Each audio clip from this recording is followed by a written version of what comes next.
manera de explicarlo, y lo ha dicho el pastor. Pero la existencia de una iglesia también es un milagro. Y que una iglesia siga existiendo a través del tiempo también sigue siendo un milagro.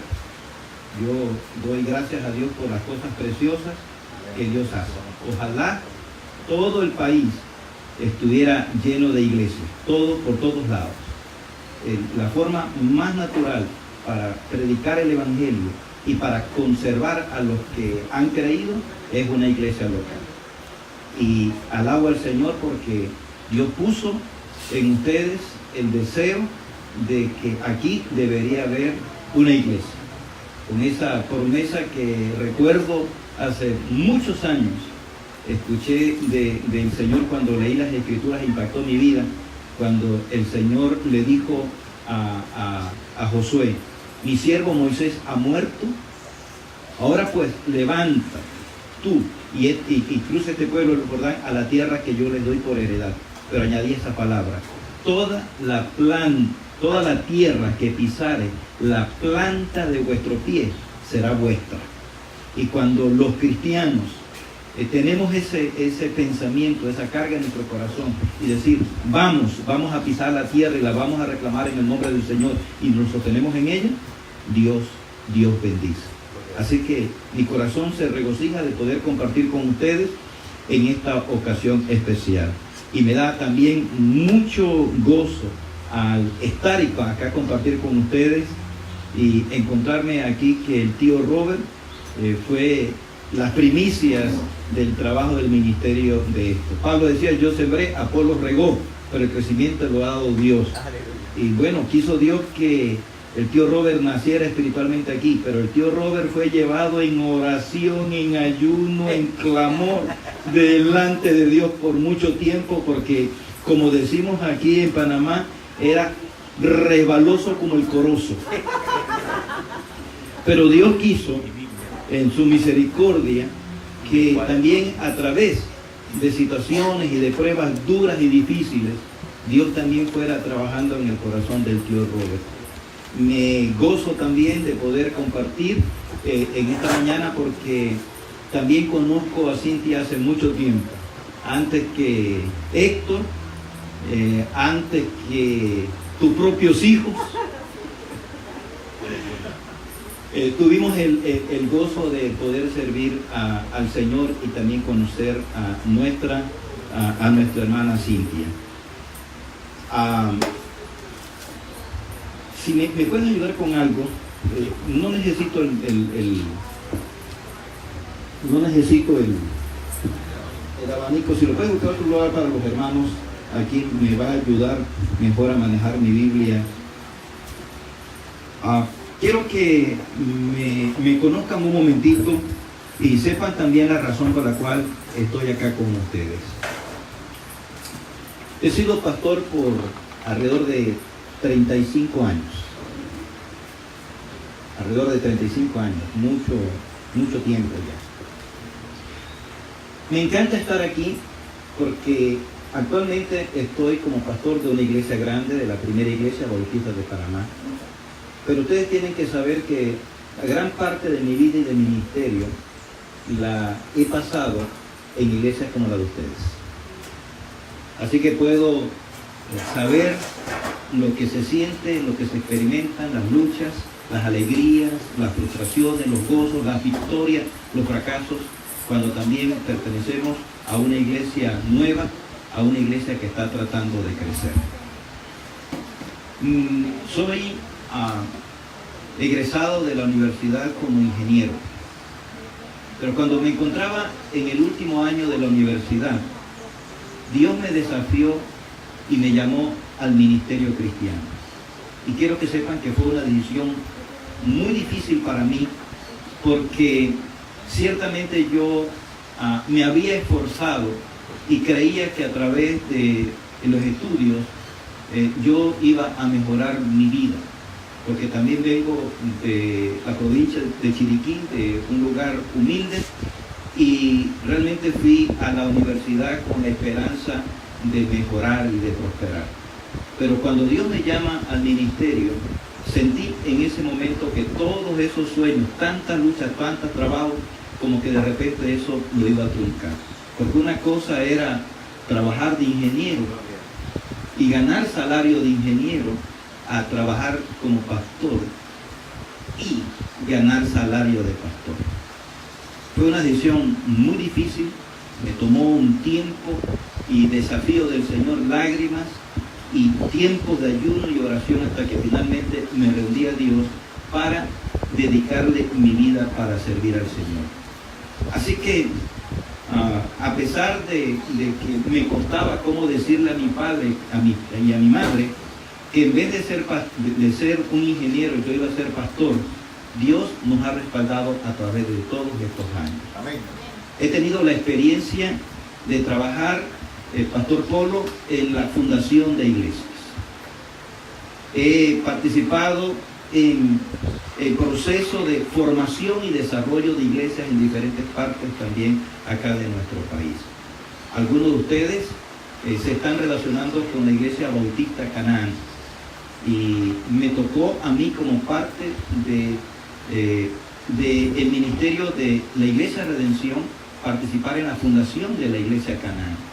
Yo estaba en la Iglesia Bautista de Balboa, que ahí me convertí, y pasamos a la Iglesia de La Boca, en la zona del canal, el ministerio en español, y cuando estaba allí, Dios puso en mi corazón que debería salir de la iglesia, producto de ese llamamiento, para trabajar en el campo misionero. Y me puse de acuerdo con los hermanos de la Iglesia Bautista Redención para venir a Santa Librada e iniciamos ese trabajo allí en Canaán. Empezamos el trabajo en un basurero. Porque allí donde está la iglesia Canaán, ustedes tienen que saber que eso era un basurero. Allí recogimos basura y allí levantamos una carpa donde iniciamos el ministerio en ese lugar. Fue un tiempo hermoso porque hubieron muchos frutos, principalmente jóvenes que se convirtieron, que permanecen en la obra del Señor y que están en el ministerio, que salieron de ese lugar. Pero en ese lugar también nosotros recibimos amenazas y tiempos difíciles. Recuerdo en una ocasión, estando allí en esa obra, que cayó un aguacero, los primeros aguaceros que caen al inicio del año. Son aguaceros muy fuertes. Y nosotros no éramos expertos en el trabajo de la carpa. Sencillamente la teníamos templada allí en ese lugar. Habíamos tratado de tenerla como algo lo más hermosa que pudiéramos haberla tenido. Y un día que cayó el primer aguacero, se llenaron los espacios de la carpa. En una sección se llenó de agua y se cayó. Qué terrible, ¿no? Cuando le llaman a uno como pastor y me llaman y me dicen, pastor, la carpa se cayó. Para mí eso era como un fracaso, era una cosa horrenda. Que le llaman a uno que la casa de Dios, aunque fuera un templo y no fuera formalmente un templo, pero era la casa de Dios, y que me llamaran y que me dijeran, se cayó, eso para mí me golpeaba, porque ¿qué van a decir los vecinos ahora frente a eso? ¿No? A reírse porque se cayó el templo de esa gente. Realmente fue difícil.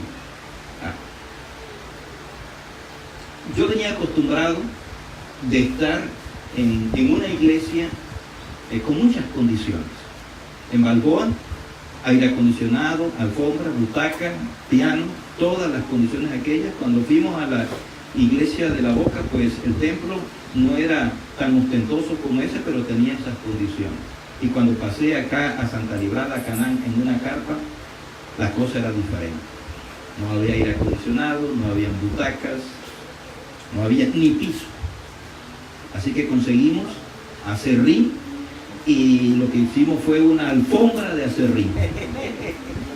Allá en la iglesia uno cantaba y adoraba y estaba encerrado, pero aquí usted cantaba y adoraba y todo el mundo lo veía. La situación realmente era difícil. Hicimos un hermoso jardín. Recuerdo que para hacer el lugar hermoso, después que quitamos todo ese montón de vidrios y basuras que había en aquel lugar. Compramos estacas blancas y las cercamos todas alrededor. Me fui, compré sogas blancas y hicimos una cerca blanca hermosa alrededor. Hicimos un parque ahí para sentarnos, un lugar lindo. Y cuando llego un domingo en la mañana al culto, ¿saben?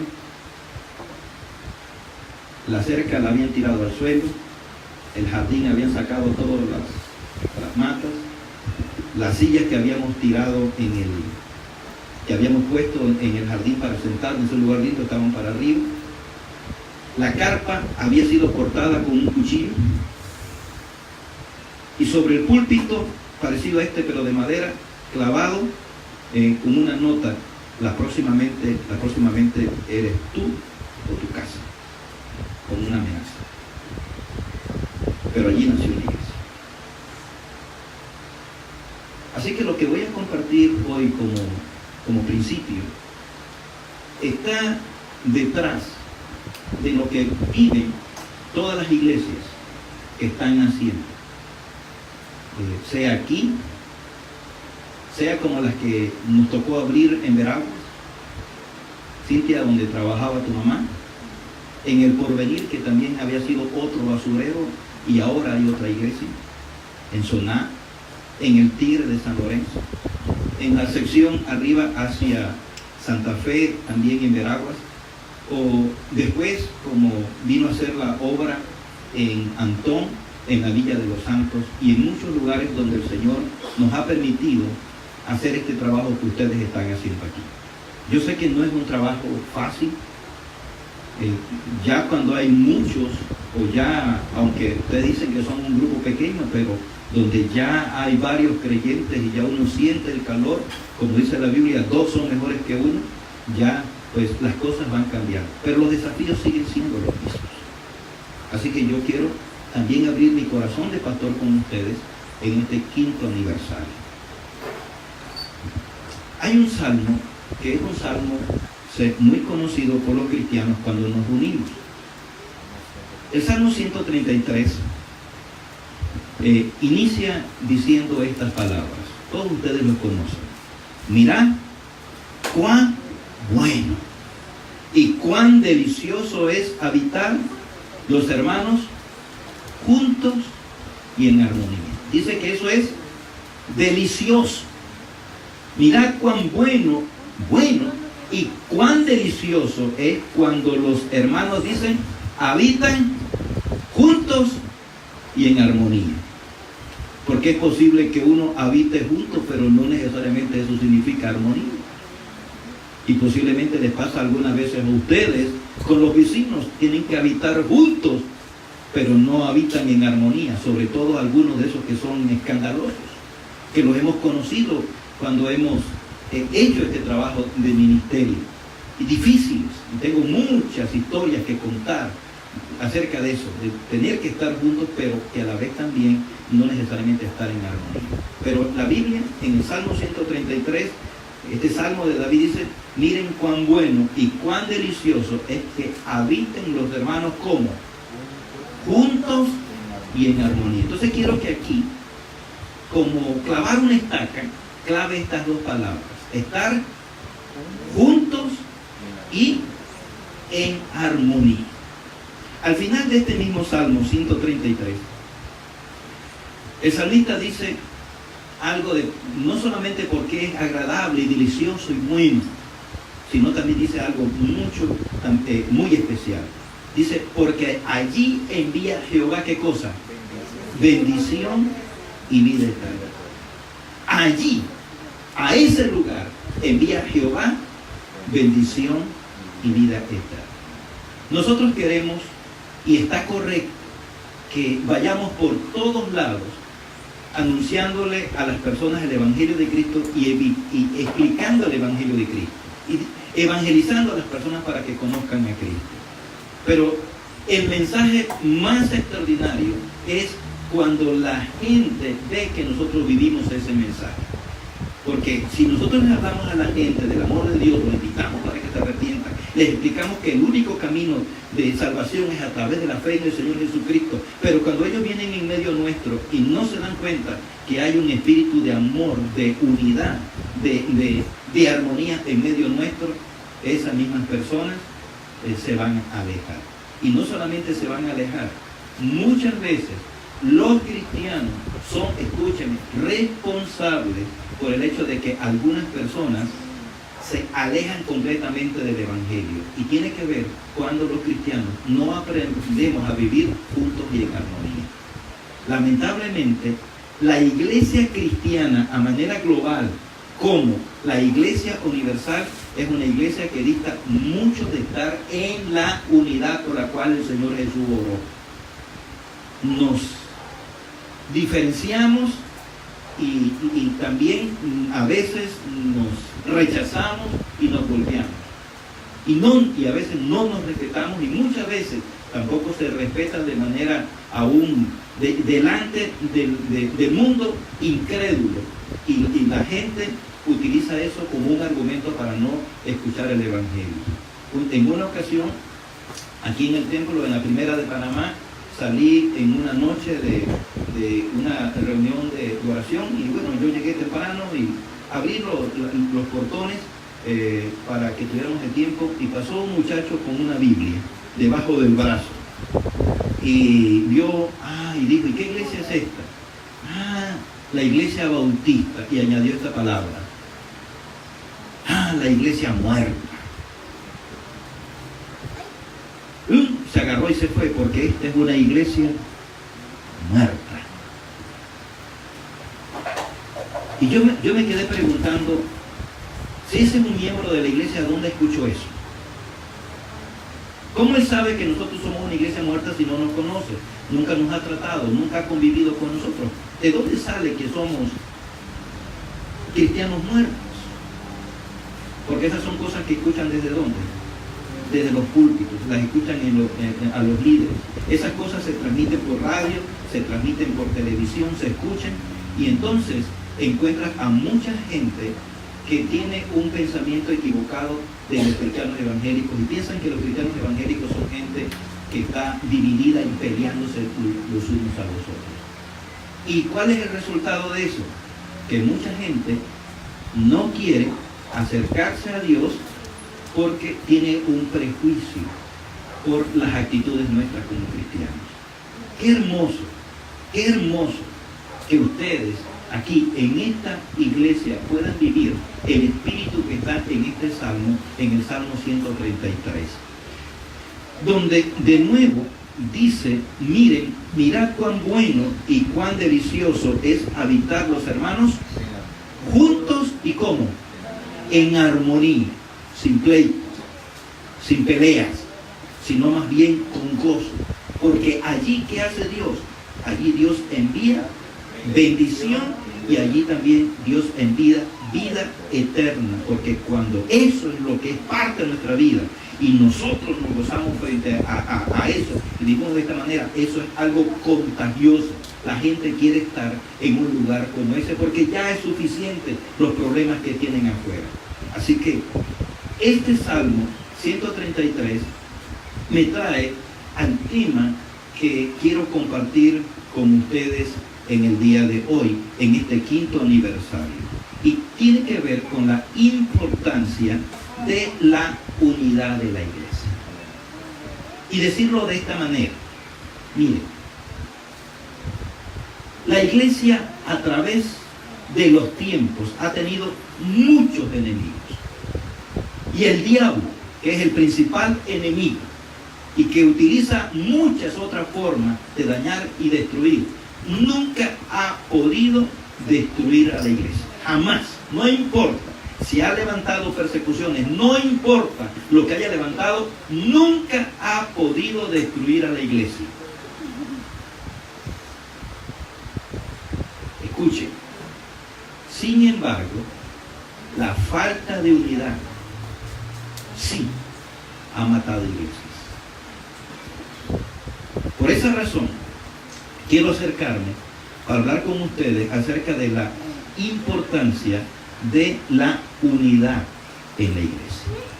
Así que, para acercarme a este precioso tema, bueno, yo tengo que acercarme posiblemente al mejor plantador de iglesia de todos los tiempos, al apóstol Pablo. Y tratar de ver, mirar dentro del corazón de Pablo como apóstol, como sembrador de iglesia, como cuidador de iglesia, como desarrollador de iglesia, como hacedor de discípulos, para ver cuán importante era este tema para el apóstol Pablo. Por tanto, quiero que vengan a una de las cartas que él escribió, la carta a la iglesia de Éfeso. Así que quiero pedirles que todos ustedes puedan venir conmigo al libro de Efesios. La primera carta, o la carta del apóstol Pablo a los Efesios. Y quiero que esté atento a lo que el apóstol Pablo nos va a decir en esta carta. Efesios capítulo 4. Bueno, yo soy pastor.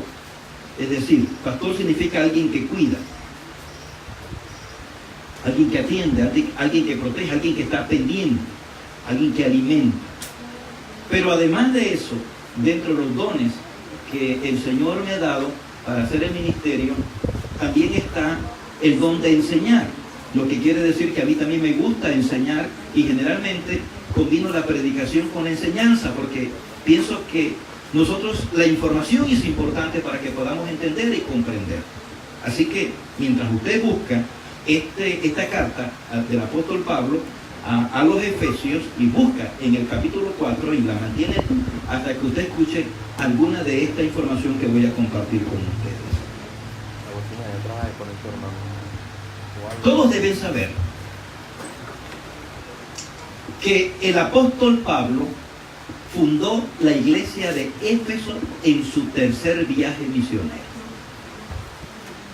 En el primer viaje misionero, Pablo pasó por el Mediterráneo y luego llegó hasta la provincia de Galacia, que era fronteriza o colindante con el mar Mediterráneo. Allí hizo su primer viaje misionero y él regresó a la iglesia madre que le envió, que era la iglesia de Antioquía, de Siria. Luego Pablo siente la necesidad de volver a visitar a los hermanos en las iglesias nuevas que se había fundado en su primer viaje misionero. Así que él se dirige hacia la región del Asia Menor, y Bernabé, que había sido su compañero, al principio por algunas diferencias había ido hacia Chipre. Así que Pablo va por el Asia Menor. Y él quería predicar hacia la región de Bitinia, hacia el norte. Pero dice que el Espíritu Santo se lo prohibió. Y Pablo, muy perplejo, no sabía por qué el Espíritu Santo le impedía predicar en esa región. Pero dice que descendieron hasta el puerto de Troas, y cuando estaban en Troas, Pablo tuvo una visión de noche, un varón vestido con ropas macedonias que le decía estas palabras: pasa acá y ayúdanos. Así que Pablo, dando por cierto que era el Espíritu Santo el que estaba guiando los pasos de él, se embarcó con su equipo y se fueron para Europa. Y fundaron iglesias en Filipos, fundaron iglesias en Tesalónica, en Berea, y también pasaron por Corinto. De regreso Pablo pasa por Éfeso, y en Éfeso dejó a un matrimonio llamado Aquila y Priscila, que habían sido compañeros de Pablo, que hacían un ministerio de hacer tiendas, eran judíos, eran creyentes y habían venido también de Roma. Y él los deja en Éfeso, y Pablo volvió a la iglesia madre que estaba allá en Antioquía de Siria. Así que Pablo había querido predicar en Éfeso, en esa región, pero no era el tiempo de Dios.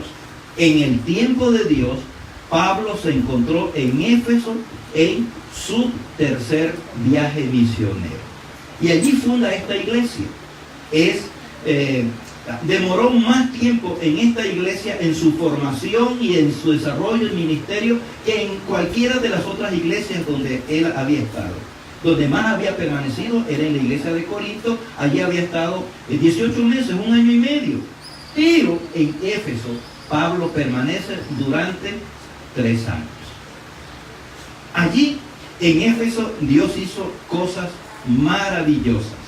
Éfeso era muy caracterizado por la brujería, y se van a acordar cuando Pablo allí dio libertad a un hombre, donde aparecen los hijos de un tal judío llamado Ezeba, 7 hijos de Ezeba que estaban allí conjurando a un espíritu, y un espíritu los sacudió y tuvieron que salir huyendo desnudos. Bueno, allí fue el lugar donde Pablo oró, y en ese lugar allí en Éfeso, la gente, cuando vieron el poder de Dios, empezaron a traer los libros de magia y de brujería, y allí recogieron un montón de plata. No que recogieron, sino que la cantidad de plata que recogieron era una cantidad enorme, posiblemente el equivalente a unos $7,000 del día de hoy. Mucha plata, pero fue notorio. Y mientras Pablo estaba en Éfeso, Pablo hacía un ministerio de esta manera. Pablo primero iba a los judíos en la sinagoga judía, pero los judíos, cuando ellos veían que mucha gente venía para escuchar a Pablo, sentían celos y tenía problemas Pablo. Así que tuvo que salir de la sinagoga judía, y él tuvo que ir allí a alquilar una escuela, un espacio abierto. No era un templo tradicional, sino un lugar donde pudiera reunirse, y llegó a la escuela de un tal Tirano. Y allí en esa escuela de Tirano, por 3 años, la gente venía con libertad, y Pablo les predicaba y también enseñaba, discipulaba y preparaba obreros. Por 3 años lo hizo desde la escuela que estaba allí en Tirano. También la otra parte del ministerio de Pablo era por las casas, siguiendo el modelo del Nuevo Testamento. Hay que ir por el templo y hay que ir por las casas. Y por esa razón, Pablo entonces también iba por las casas. Cuando escribe o cuando se despide de la iglesia de Éfeso, mucho tiempo después, está narrada en Hechos capítulo 20, Pablo dice que él no ha rehuido predicar el evangelio por el templo, dice, y también por las casas. Ese es un ministerio que la iglesia debe hacer.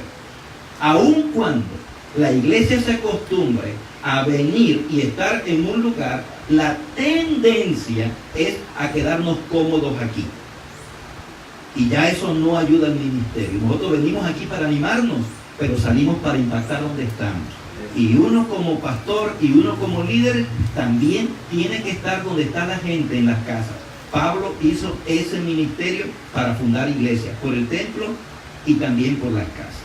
Pero cuando hacía ese ministerio de enseñanza allí en la escuela de Tirano, mucha gente de todo el Asia venían allí a Éfeso, donde Pablo enseñaba, y claro, podían tener libertad de ir a un lugar ciertamente público, donde podían escuchar a estas personas la palabra con libertad. Entre esa gente vino un hombre que venía de una ciudad hacia el este, llamada Colosas.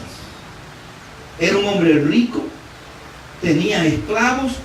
Él vino, él escuchó el testimonio y la predicación de Pablo, se convirtió, y Pablo entonces agarró a uno de esos que había sido discipulado, llamado Epafras, y le dice a Epafras que vaya y acompañe a este hombre llamado Filemón. Así que vayan uniendo todos estos cabos en la historia bíblica. Así que Epafras se va a Colosas con Filemón, y en la casa de Filemón nace algo llamado iglesia. ¿A dónde? En una casa. Casi todas las iglesias del Nuevo Testamento, ¿dónde nacieron? en casas, cerca de donde está la gente, en las casas. Y ahí nace la iglesia de los colosenses, en la casa de Filemón. Y como cosas que a veces uno dice con coincidencias, pero nosotros sabemos bien, como cristianos, que en el camino de Dios no hay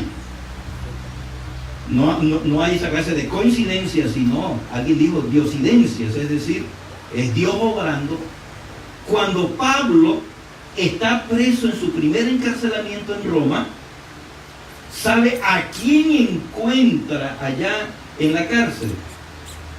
A un joven esclavo que, digamos así, qué casualidad, que venía de Colosas. Y cuando sabe el lugar de Colosas, seguramente Pablo, oye, ¿tú no conoces allí a un tal Filemón?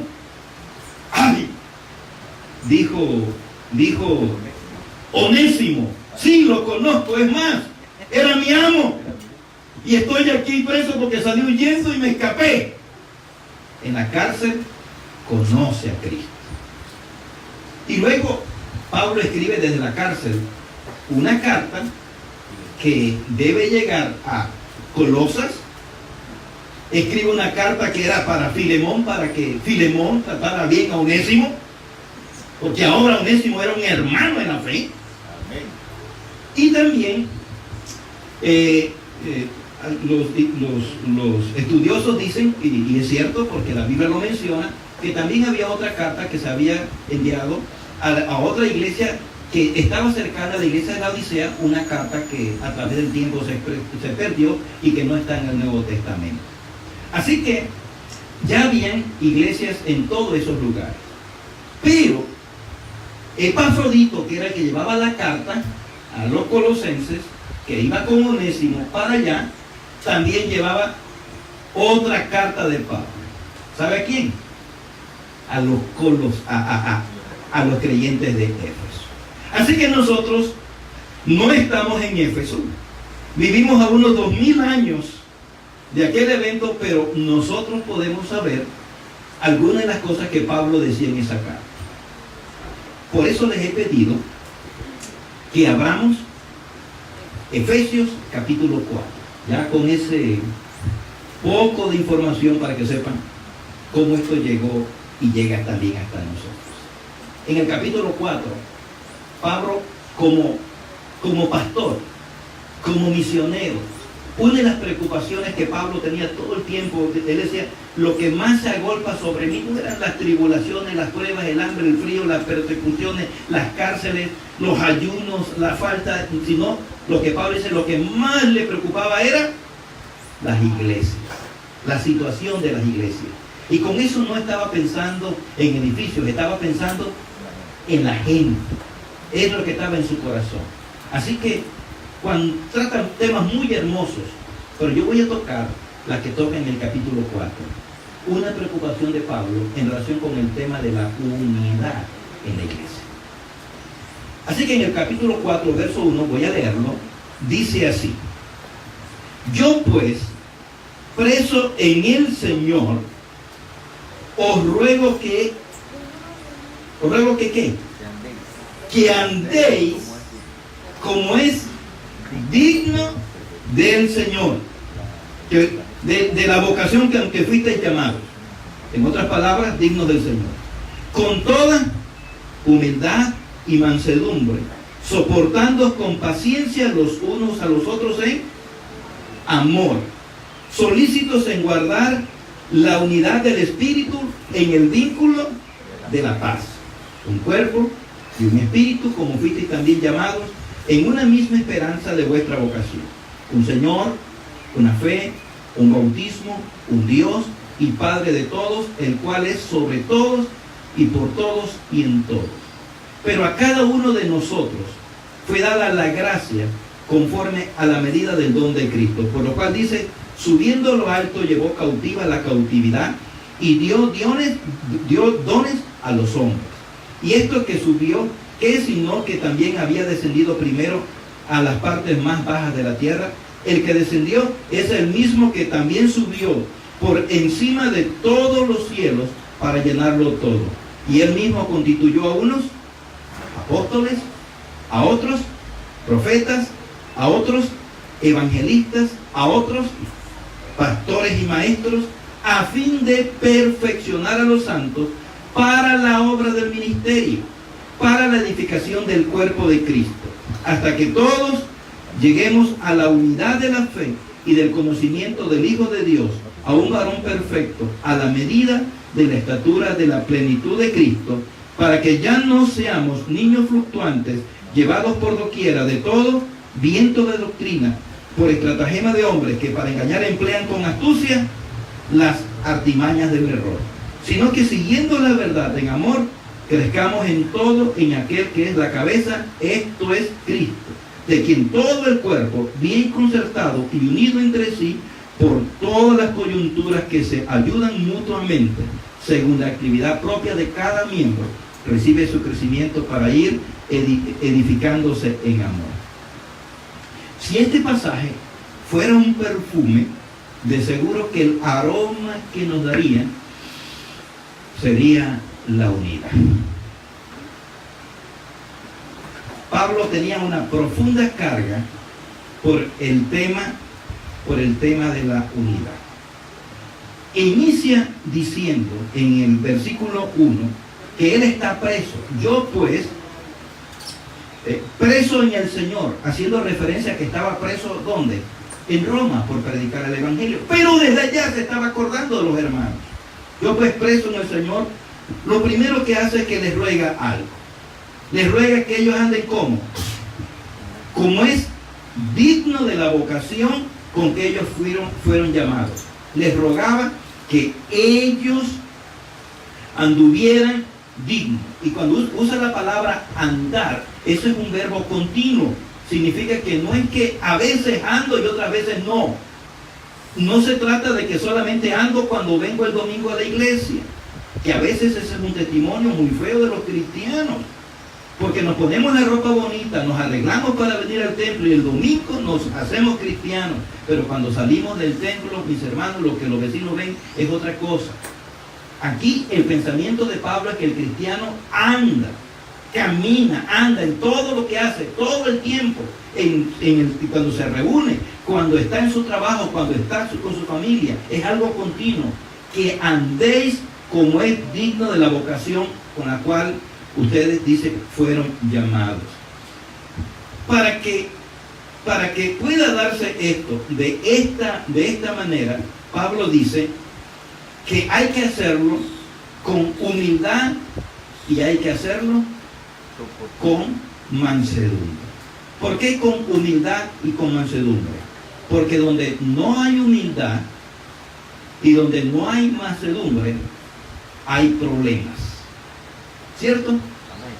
Y donde eso se da, empieza a desarrollarse un movimiento que genera división, que disloca, que fractura la unidad. Por tanto, Pablo desde Roma le está diciendo a los hermanos, ustedes anden en la vocación que ustedes han sido llamados, pero por favor anden con toda humildad, anden en mansedumbre. Y les dice algo que causa tanto daño a la iglesia, y el diablo lo sabe, que lo que más daño le hace a una iglesia, la estrategia que más le ha resultado, es causar divisiones en las iglesias. ¿Y dónde empieza? Pablo dice aquí, miren, por eso anden ustedes con humildad y con mansedumbre, soportándose con paciencia los unos a los otros en amor. A veces, ¿de dónde empiezan esas cosas que lastiman a la iglesia? Cuando no nos soportamos a veces los unos a los otros en amor. Y este problema, esta diferencia que tenía con mi hermana, que tenía con el otro, se lo compartimos a otros y vamos levantando movimientos que trastocan la unidad y que terminan fracturando la iglesia. Yo espero que eso no se dé en medio de ustedes. Ojalá que nunca, que el diablo no tenga éxito en lograr ese propósito. Pero el diablo quiere fracturar la unidad de ustedes. cuando fractura la unidad de ustedes, los hermanos empiezan a apartarse. Hace exactamente como hace un depredador. ¿Han visto alguna vez en estos canales de Discovery? ¿Han visto en la National Geographic cuando un león quiere cazar? ¿Sabe quién busca? A la que está más apartada. ¿No es cierto? Esa que está más apartada es más fácil porque él pone la atención en uno solo. Cuando él ataca a toda una manada a la vez, la manada lo confunde. Él necesita una referencia, un punto fijo para hacerlo. Cuando hay problemas de relaciones en la iglesia, entre nosotros, nos distanciamos. Ya no quiero estar con el hermano. Ya no quiero venir a la iglesia porque tengo que ver al hermano. Ya quiero estarme apartado y empiezo a estar solo. ¿Y sabe? Presa del diablo. Y solamente esa persona sufre, ese hermano o esa hermana sufre. No, todo el cuerpo lo sufre. El pastor lo sufre, los líderes lo sufren, todos nosotros lo sufrimos. Y Pablo era consciente de esto y les está diciendo a los hermanos, les ruego, miren hermanos, les ruego. La palabra ruego es más, no es solamente les mando, esa es autoridad, pero ruego es alguien que ama, alguien que suplica, alguien que llora. Hermano, te ruego, por favor, te ruego. Eso es lo que está. Ustedes no permitan que esas cosas los separen. Ahora, ¿por qué? Porque en el ministerio del apóstol Pablo, trabajando con iglesias nuevas, se dio cuenta que esas cosas estaban afectando a algunas iglesias. Y Pablo está diciéndole a los hermanos, por favor, les ruego que ustedes anden así, dignos del Señor, con humildad, con mansedumbre, sopórtense los unos a los otros con paciencia y háganlo en amor.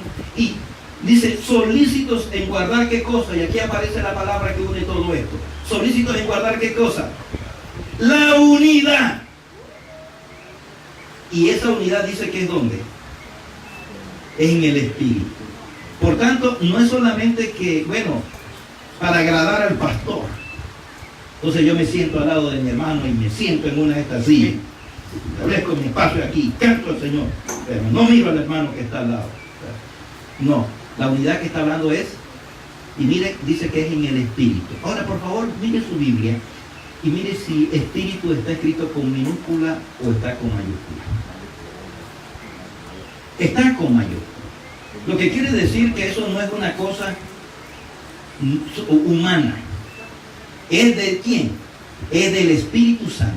Es de lo alto. Es de Dios. Debe venir como parte del fruto de una vida consagrada a Dios, que procura buscar esa unidad.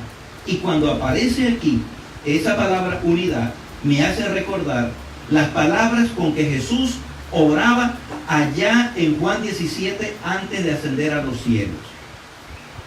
Antes de ir a la cruz y luego ascender a los cielos.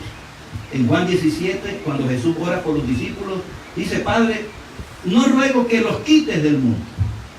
Ellos están en el mundo, pero ellos no son del mundo. No te ruego que los quites del mundo, sino que los guardes del mal. Y en esa oración dice, para que ellos sean uno, como tú y yo, Padre, somos uno.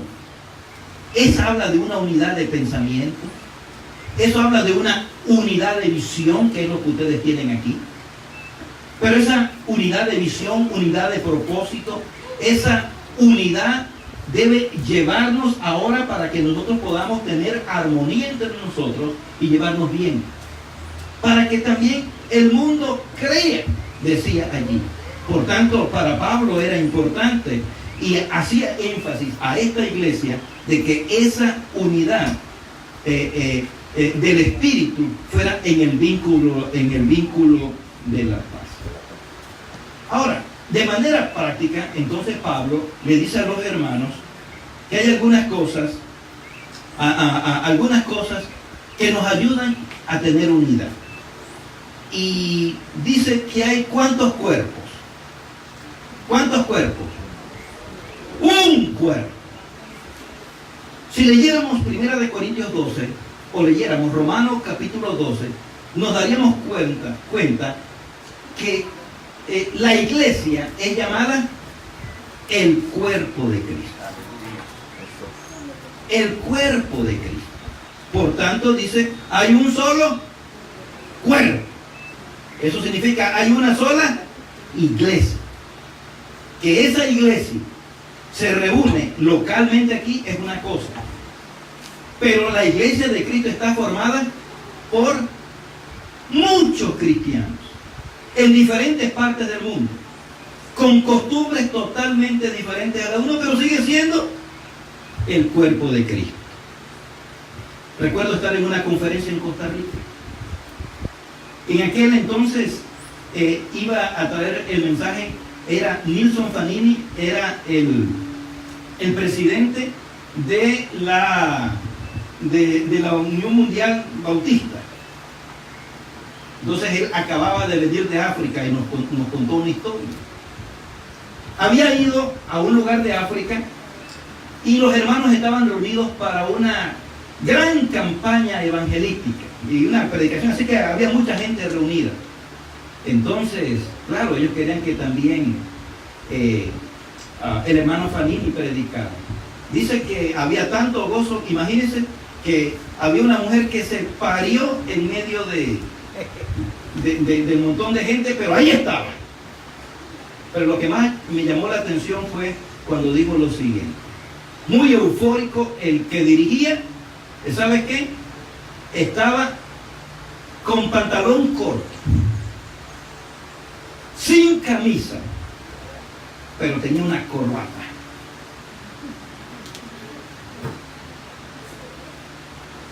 ¿Captaron?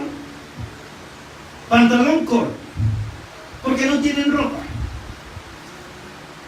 Sin camisa, porque no hay camisa. Pero lo que lo distinguía era una corbata. Ahora con una corbata sí tenía la autoridad para estar adelante, para predicar y también para dirigir. Bueno, eso lo comparto solo para decir que los hábitos, la costumbre, en todos lugares son cosas diferentes. Y uno debe tratar de entender eso. Pero sigue siendo, ¿qué cosa? Un cuerpo. Aunque tenga costumbres diferentes, hábitos diferentes. Algunos en ese cuerpo hacen énfasis en unas doctrinas más que en otras. Pero si ha recibido a Jesucristo, si ha nacido de nuevo, ¿pertenece a quién? A la iglesia de Cristo. Y Pablo dice, hermanos, sepan que hay un cuerpo. Hay un espíritu. Es el Espíritu Santo. Como fuisteis también llamados a una misma esperanza de vuestra vocación, porque todos los que hemos recibido a Jesucristo tenemos la misma esperanza. No importa dónde estemos, no importa dónde vayamos, todos tenemos la misma esperanza de salvación y vida eterna en el Señor Jesucristo. Un Señor, una sola fe, un bautismo, un Dios y Padre de todos, el cual sobre todos y por todos y en todos. Así que Pablo está dando cuáles son las anclas de esa unidad. Esas cosas nos deben unir a nosotros. No nos deben separar las cosas que no son fundamentales. Sencillamente entendemos que así como en su casa hay unidad, pero a alguno le gusta un pantalón rojo y a otro le gusta el pantalón morado, al otro le gusta de otro, es cosa solamente de gusto, pero siguen siendo la misma familia. A uno les gusta comer esta cosa, al otro le gusta comer eso otro, pero ¿qué hay en la casa? Hay unidad porque hay amor. Bueno, a lo mejor hoy comemos espagueti y a uno no le gusta, pero no todo el tiempo vamos a estar comiendo espagueti porque a ese le gusta espagueti. Pues sencillamente el amor nos lleva, hoy comemos espagueti y mañana comemos otra cosa que al otro le gusta, ¿no es cierto? Pero seguimos siendo la misma familia, no dejamos que esas cosas nos separen. Somos un cuerpo y somos una familia. Entonces Pablo quería que los hermanos supieran eso. Hay cosas que nos unen. Esto que nos une es lo que nosotros debemos cuidar y no debemos rechazar y menospreciar a los hermanos por otras clases de cosas. Y si pudiera haber alguna cosa que nos molesta, bueno, con toda humildad, ¿qué hay que hacer? Hay que soportar al hermano y hay que hacerlo con amor. Luego, un poco más adelante, En el versículo 11, entonces Pablo dice, mira, en el propósito de Dios, para mantener esa unidad también, Dios ha provisto en la iglesia personas para que hagan diferentes trabajos dentro de la iglesia, diferentes ministerios. Y si viene conmigo, se va a dar cuenta que Él mismo constituyó a quienes. Y paremos aquí primero. ¿Quién es el que los constituye? Es Dios el que los constituye. Y tengan mucho cuidado con eso, porque muchos de los problemas que han dañado y lastimado muchas iglesias salen por gente que aspira una posición, un cargo o un ministerio y se llama a sí mismo, porque piensa que esa persona es reconocida o es y quiere hacer eso y se llama a sí mismo. No.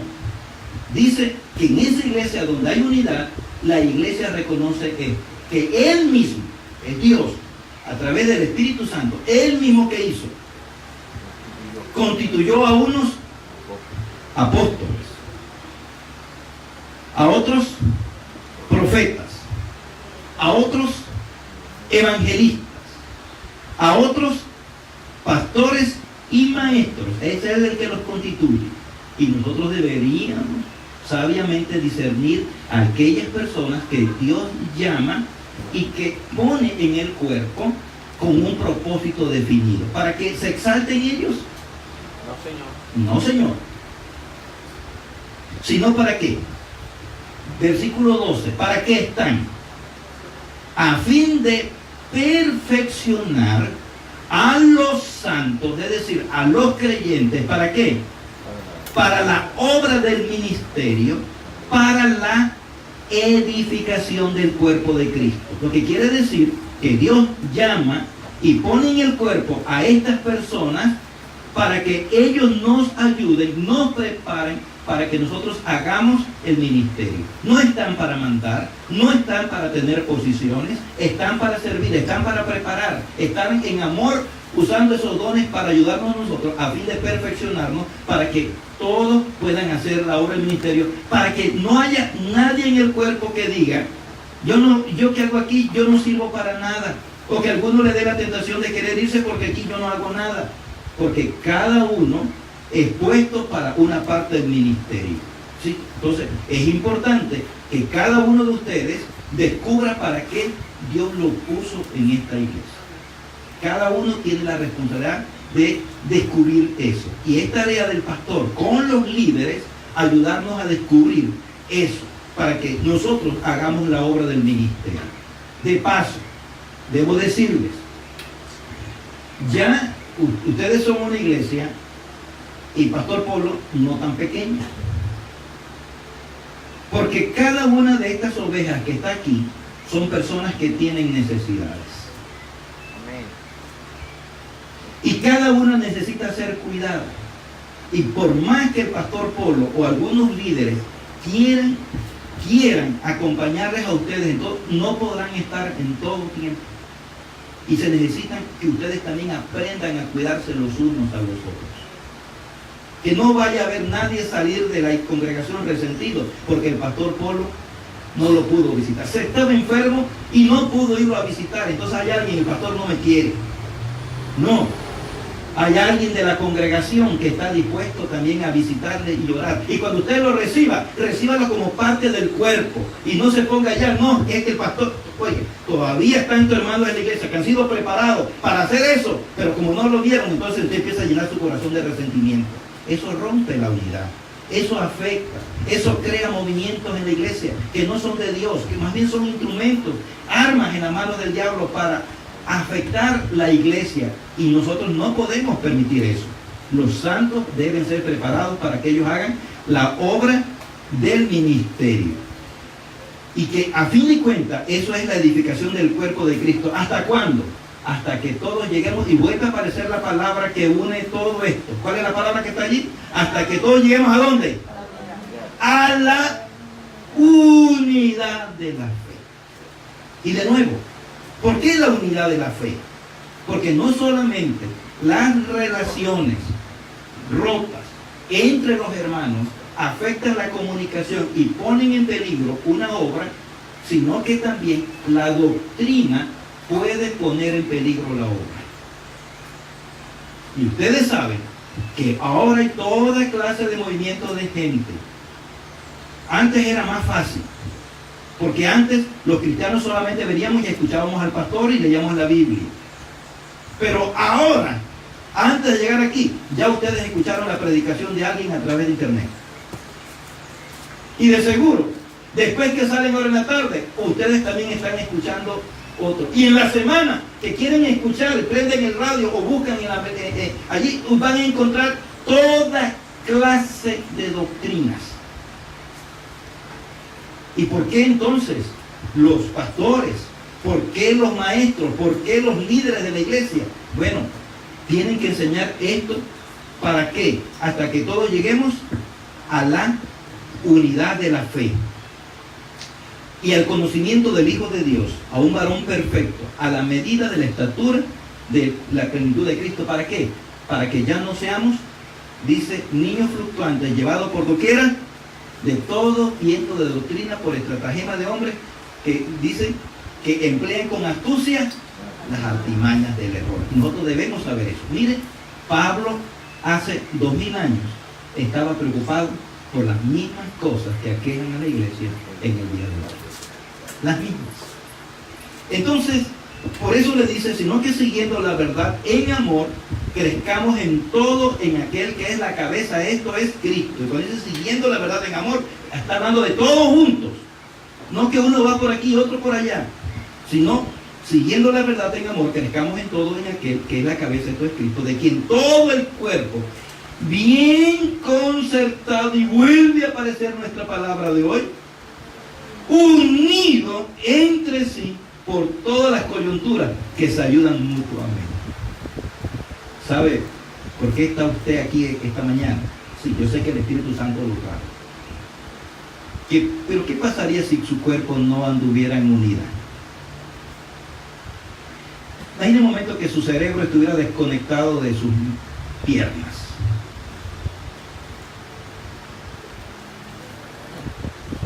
¿Estaría aquí? Ah, no. Todo el cuerpo tiene que caminar unido. Cuando caminamos unidos, bueno, ya leímos el Salmo 133 ayer, bendición, y allí dice, allí hay vida eterna. Entonces, la figura que usa aquí Pablo de unidad es la figura de, así como funciona un cuerpo. Y ustedes saben cuán importante es eso. Pablo lo repasa en 1 Corintios y de nuevo en Romanos capítulo 12, ese concepto de cuerpo. Y todos ustedes saben lo que hace cuando un miembro del cuerpo está afectado. Hay un día, cuando yo estaba acá en la universidad, mi hermana nos había conseguido para ir a un complejo deportivo donde había piscina y donde había todo eso. Yo estaba muy entusiasmado para ir allá y me había preparado en toda la semana, había preparado el tiempo y todo, y voy para ese lugar esperando ese día, y yo dije, oye, voy a llevar una chicha de naranja con rapadura. Claro, yo era pobre, no tenía plata para estar comprando sodas ni para estar en esas cosas, así que voy a llevar mi chicha de naranja con rapadura, con bastante hielo y agua. Y empecé allí muy a cortar las naranjas, y cuando estaba cortando la rapadura con el cuchillo, ¡pah!, le corté el dedo. Y eran los chorros de sangre. Allí para petezo, me fui al paseo, pero ¿sabe qué? No me pude meter en la piscina. ¿La culpa de quién? De un dedo.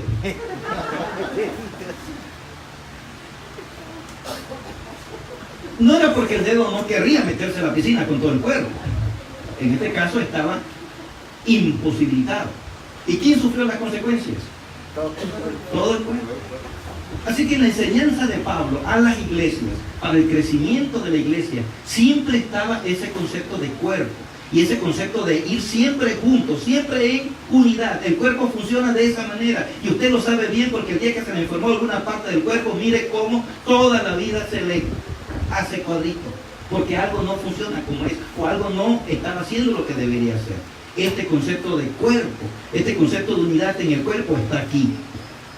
Sino que siguiendo la verdad en amor crezcamos en todo en aquel que es la cabeza de todo Cristo, de quien todo el cuerpo, bien concertado y unido entre sí por todas las coyunturas que se ayudan mutuamente, según la actividad propia de cada miembro, recibe su crecimiento para ir edificándose en amor.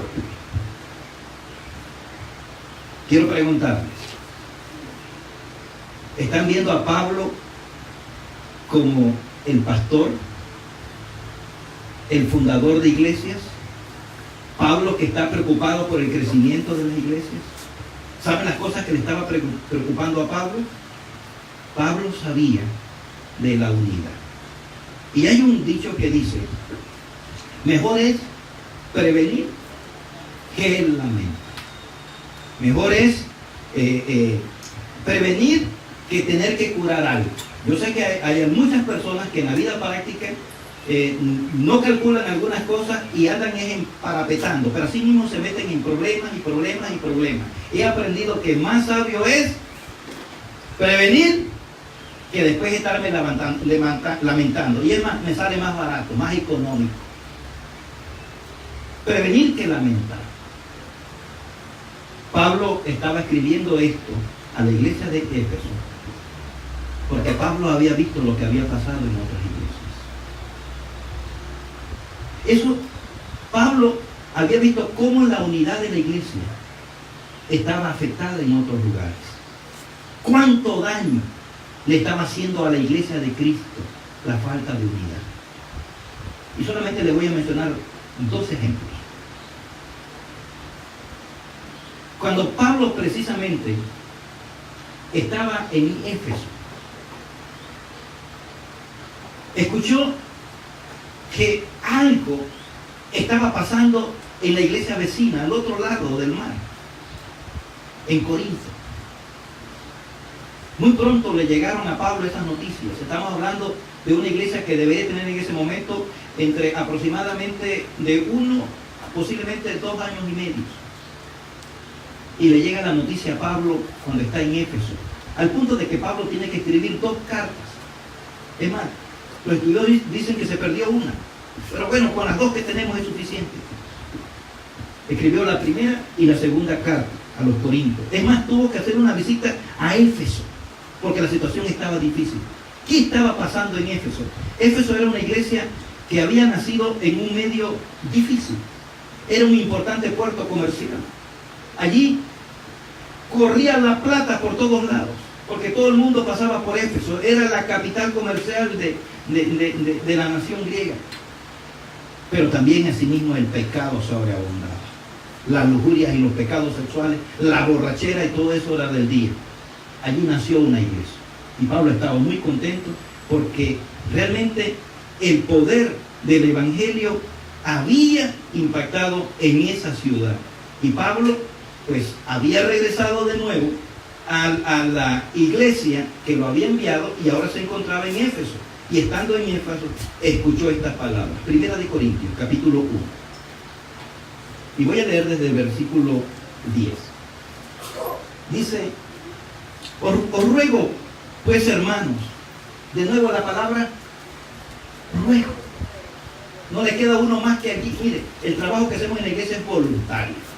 Así que lo que le queda a uno es decir, hermano, le ruego. Todos son voluntarios. Todo el mundo, nadie paga membresía para estar aquí, para estar exigiendo derechos. Así que Pablo aquí en la hora es ruego. De nuevo. Os ruego pues, hermano, por el nombre ahora de nuestro Señor Jesucristo, que habléis. ¿Que habléis qué? ¿Que habléis? ¿Qué dice?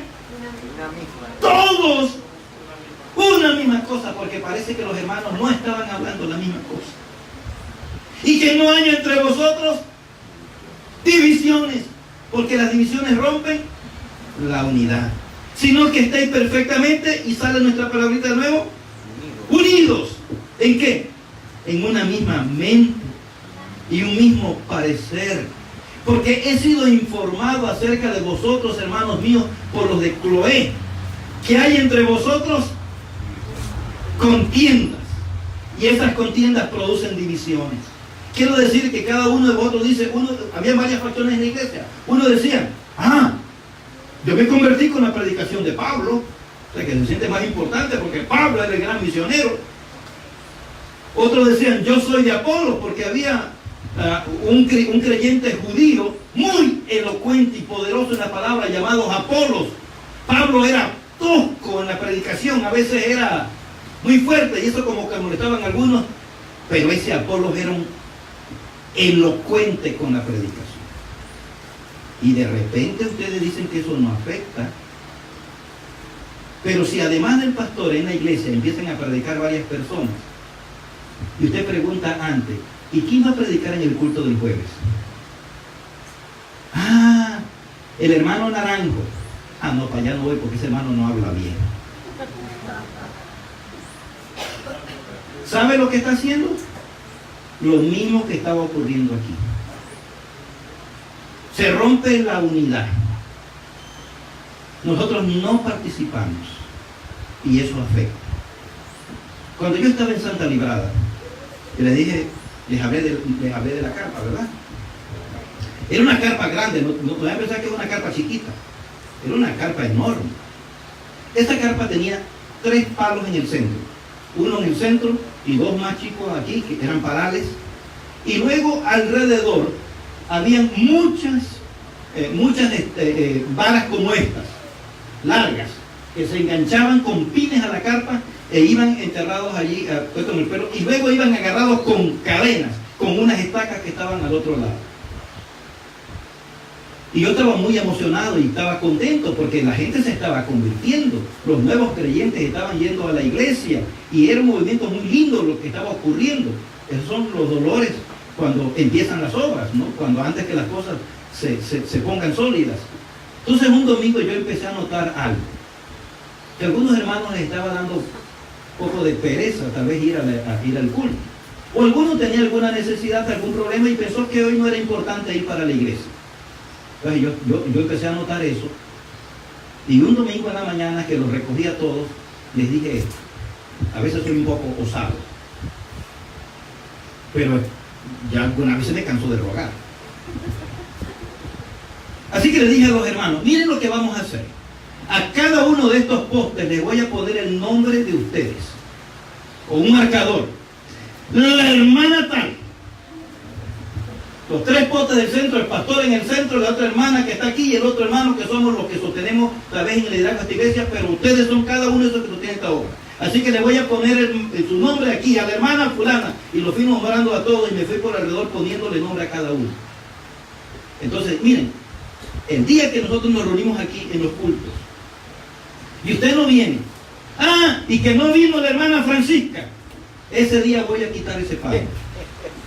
Y me fui a la carpa, y le metí el hombro, y saqué ese palo y lo tiré afuera. Claro, se destempló allí. No hizo mucha diferencia.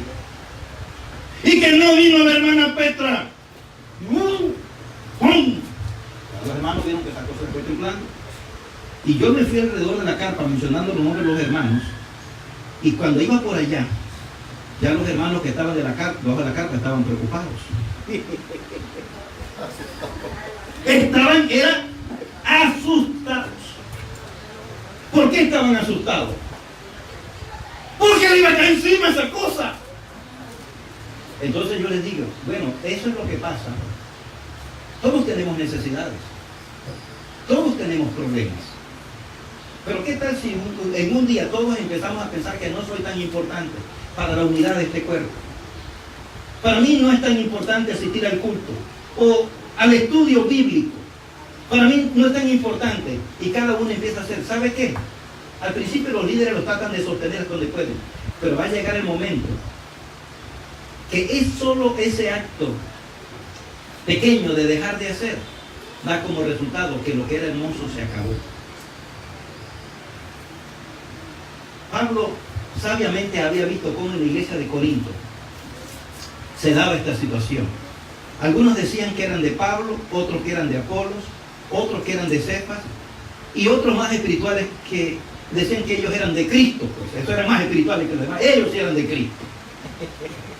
Y Pablo le hace una pregunta, hermanos. Cristo está dividido.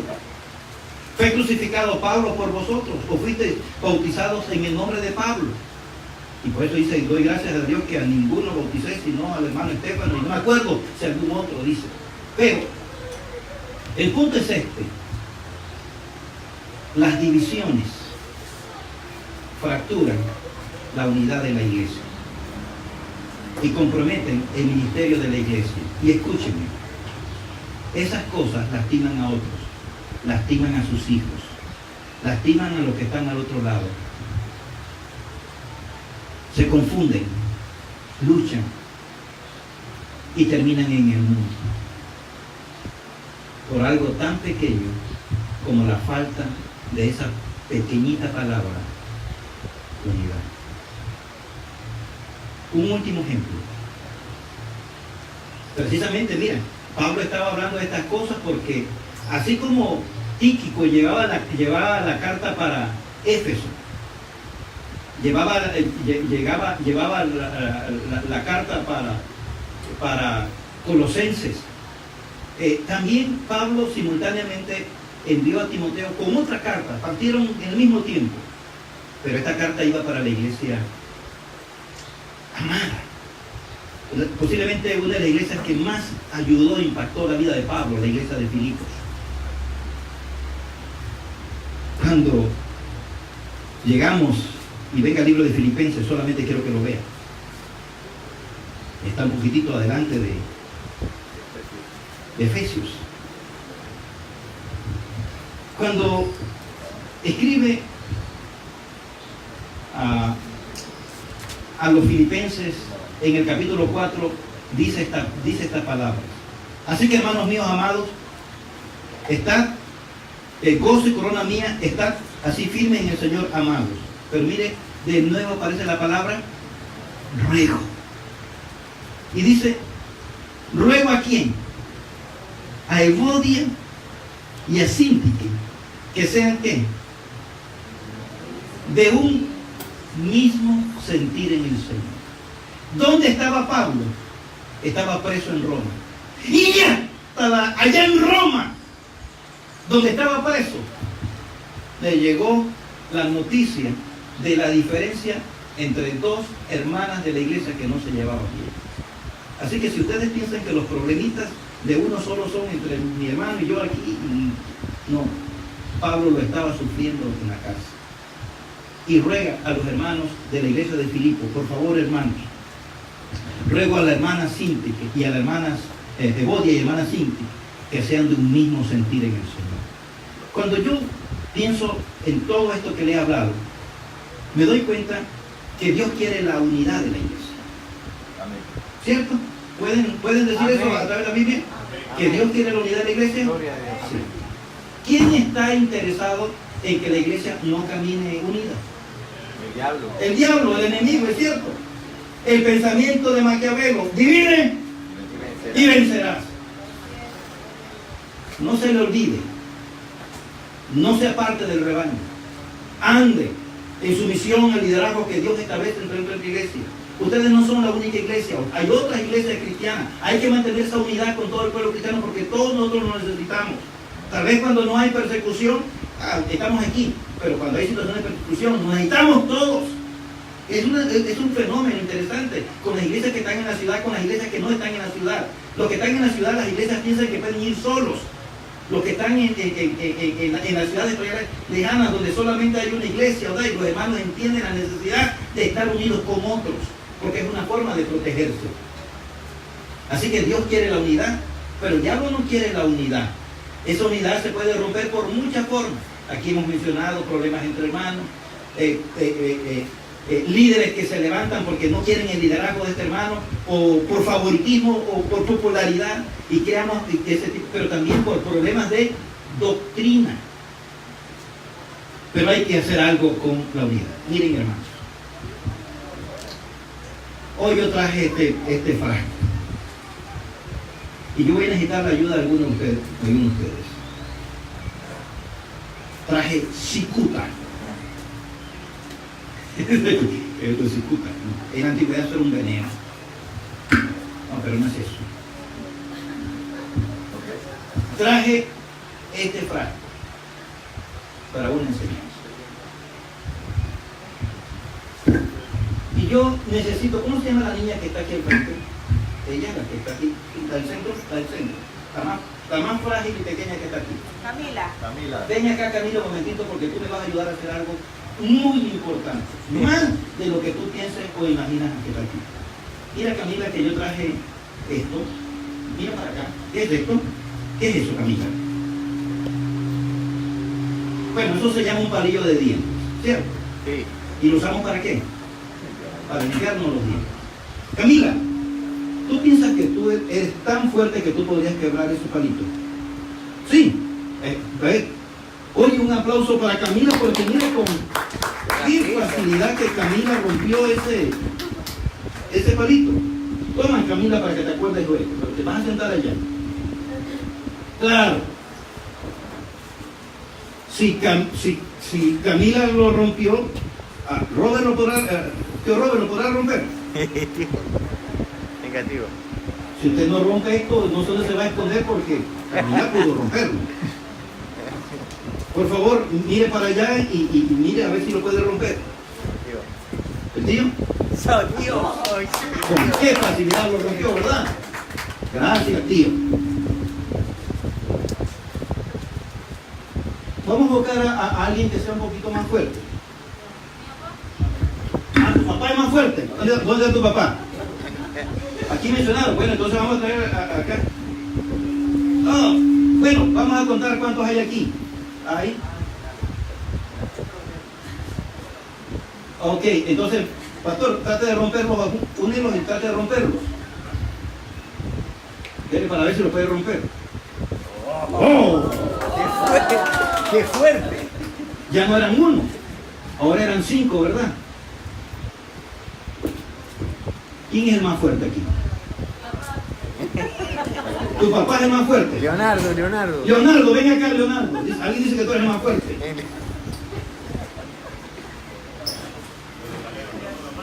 Leo. Ahora quiero que ven acá. Antes que lo agarre Leo. Antes era un palito. La idea es representar a cada uno de nosotros como cristianos.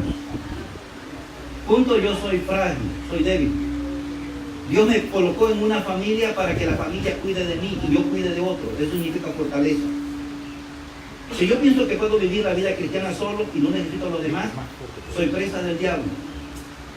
Bueno, no, por eso es que empezamos a asociarnos y a unirnos, porque en la unión está la fuerza. Ahora, Leo, quiero que trates de romper delante de los demás ese paquete. Vamos, tío.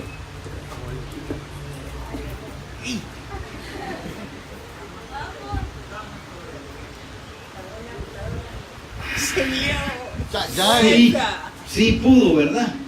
¿Y qué tal si ahora yo agarro el doble de esto y lo pongo? ¿Leo, lo romperías? Se le consigue una cuchilla. Se le consigue una cuchilla.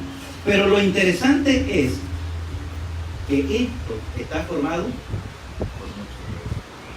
de uno en uno, que se va sumando y cada vez es más difícil. Hermanos, es el poder de la unidad. Hoy ustedes están en su 5º aniversario y no se han dado cuenta, pero el Señor los ha levantado a ustedes a crecer gracias a ese sentido de unidad.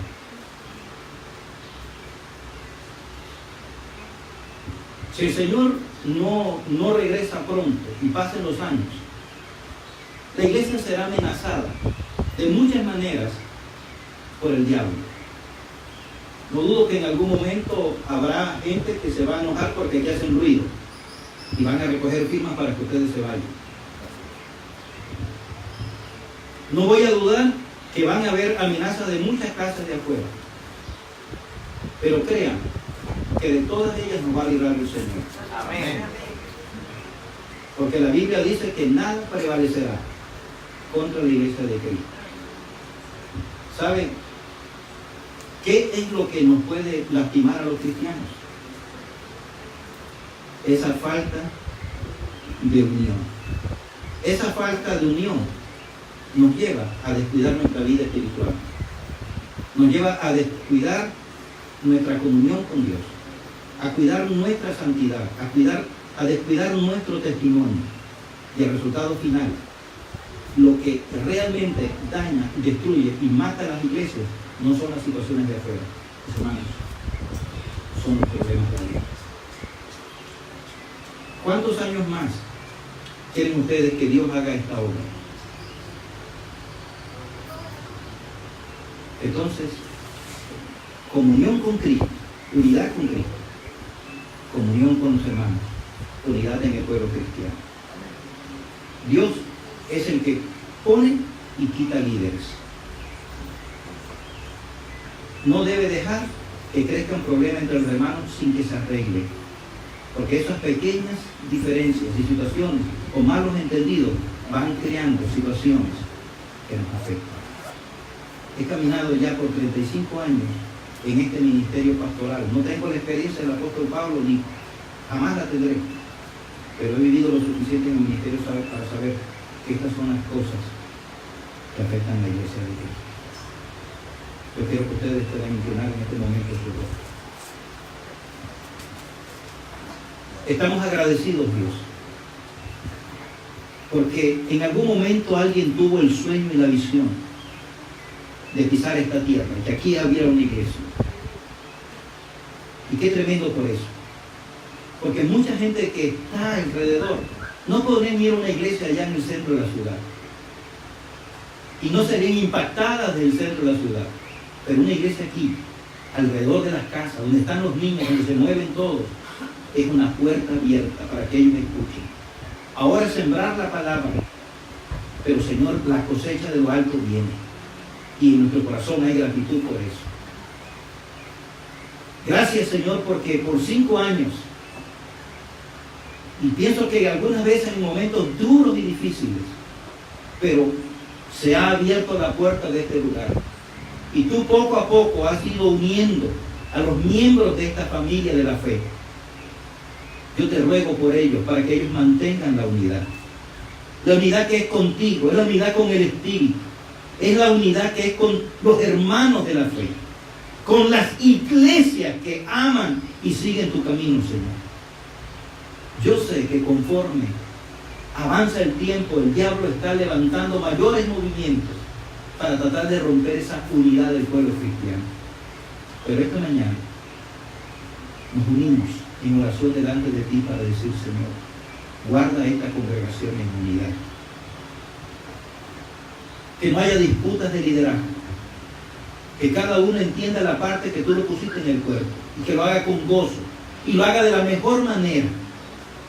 Que si hubiese cualquier desavenencia, por pequeña que sea, mal entendido o mala interpretación de las cosas, puedan ser sanadas.